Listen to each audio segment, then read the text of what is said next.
caasimada Soomaaliland ee Hargeysa waxa ku nool dad kor u dhaafay 1 milyan oo ruux waqtigii dawladda Shiinuhu ay dhistay ceelasha Geedeeble oo ahayd 70meeyadii qarnigii tagay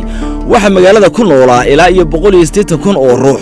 tanina waxa ay kordhisay baahida biyaha loo qabo kala badh dadka ku nool caasimada ayaa helay biyaha halka kala badhka kalena ay u dhaamiyaan booyadaha iyo gaadiidka dameeruhu mashruuca biyo ballaarinta ee caasimada Hargeysa waxa fulintiisa iska kaashanaya wakaalada biyaha ee Hargeysa iyo hay'adda UN Habitat waxana maalgelinaya midowga Yurub iyo sanduuqa horumarinta Somaliland SDF mashruucu waxa uu ka kooban yahay qodida 4 ceel biyood oo joogoodu yahay 180 mitir midkiiba kuwaasi oo laga qodayo deegaanka Horahadley ee waqooyiga magaalada Hargeysa waxa biyaha qaali doona beebab cusub oo geenaya Geedeeble halkaas oo ay ka sii qaali doonaan beebab kale oo cusub oo biyaha u soo gudbin doona barkada kaydka ee Hargeysa sidoo kale waxa qorsheysan in Geedeeble laga dhiso saldhig cusub oo ka kooban qaybo kala duwan oo korna u qaali doona gudbinta biyaha mashruuca waxa si rasmi ah u dhagax dhigay madaxweynaha Somaliland Mudane Axmed Maxamed Maxamuud Siilaayo 20 Sebtembar 2015 dhamaadka mashruuca waxa maalintii dadweynaha caasimada degan soo gaari doona 20 milyan oo litir oo biyo nadiif ah